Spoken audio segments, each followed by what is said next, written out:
Abi Dodi, penggerak Quran bil Quran. Perjuangan pemikiran tidak selalu gaduh. Ia sering sunyi, ia tekun, ia panjang. Abi Dodi memilih jalan itu. Beliau dilahirkan di Medan, Sumatera Utara. Tumbuh dan besar dalam lingkungan pendidikan agama yang unik. 3 generasi dalam satu mata rantai guru. Kakek neneknya belajar kepada seorang guru, orang tuanya belajar kepada guru yang sama, dan beliau sendiri belajar kepada guru yang sama pula. 3 generasi ditempa oleh satu sumber nilai tentang makna hidup, fikih dan ajaran agama dalam bingkai sunnah Rasulullah Sallallahu Alaihi Wasallam. Tahun 1983, beliau memasuki perguruan tinggi ilmu Al-Quran. 6 tahun ditempa secara akademik, namun perjalanan tidak berhenti di sana. Sejak 1989, beliau mengembara, mencari guru, mencari makna, mencari kedalaman. Bertahun-tahun pencarian itu membentuk satu karakter, belajar tanpa henti.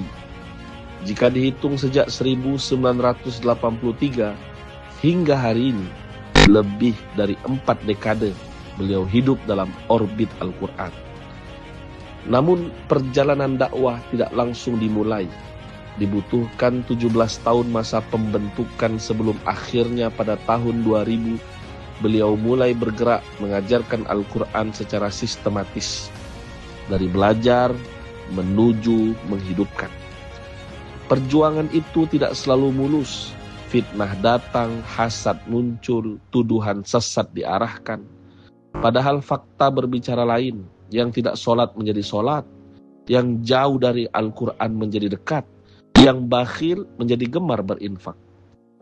Dalam sejarah para penyeru kebenaran, ujian adalah bagian dari sunnatullah. Beliau memilih tidak membalas, hanya berjalan dan membuktikan.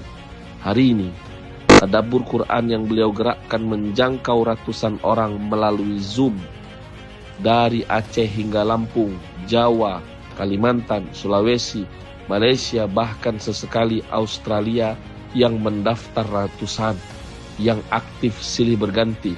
Di dalamnya terdapat profesor dan doktor dari berbagai disiplin ilmu.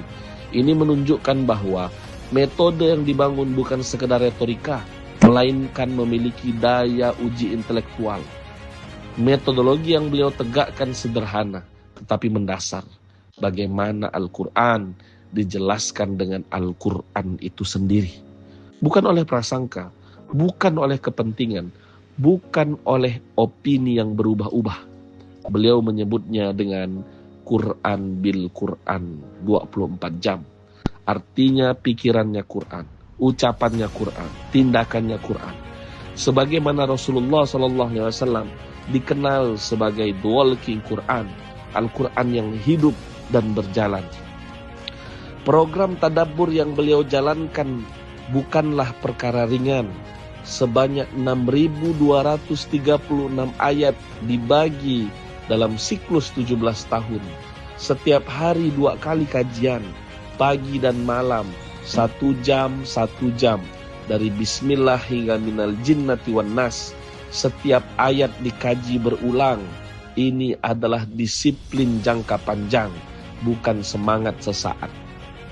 Pengalaman spiritualnya membentuk kekokohan metodologi itu. Di Baitullah beliau berdoa agar diajarkan memahami makna-makna terdalam.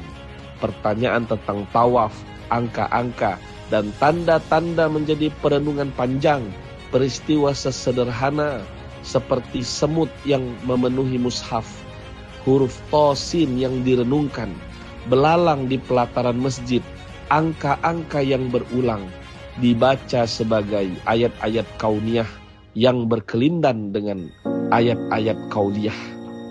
Semua itu tidak diumbar, ditulis dengan mesin tik pinjaman, disimpan, dihidupkan dalam jiwa. Inilah ciri pencari sejati, mengalami terlebih dahulu, baru dibicarakan.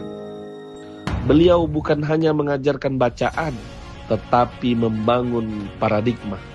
Beliau bukan hanya menyampaikan ayat, tetapi menegakkan metode. Beliau bukan hanya berdakwah, tetapi membentuk disiplin hidup Qur'ani. Seorang profesor pada hakikatnya bukan sekedar gelar administratif. Ia adalah pengakuan atas kedalaman ilmu, konsistensi metodologi, dan kontribusi nyata terhadap pembentukan kesadaran intelektual umat. Jika ukuran profesor adalah otoritas keilmuan, jika ukurannya adalah sumbangan metodologis, jika ukurannya adalah pengaruh nyata dalam membentuk generasi yang kembali kepada Al-Quran, maka Abidodi telah memenuhi prasyarat kehormatan itu. Tulisan ini bukan sanjungan berlebihan. Ia adalah pengakuan sahabat atas perjalanan panjang yang disaksikannya. Karena dalam sejarah intelektual Islam, mereka yang menjaga kemurnian metodologi wahyu adalah mereka yang sesungguhnya menjaga arah umat. Dan atas dasar itulah sosok Abidodi layak mendapatkan kehormatan sebagai profesor. Profesor dalam makna yang lebih tinggi, penjaga metodologi, penggerak kesadaran, dan pelayan Al-Quran sepanjang waktu.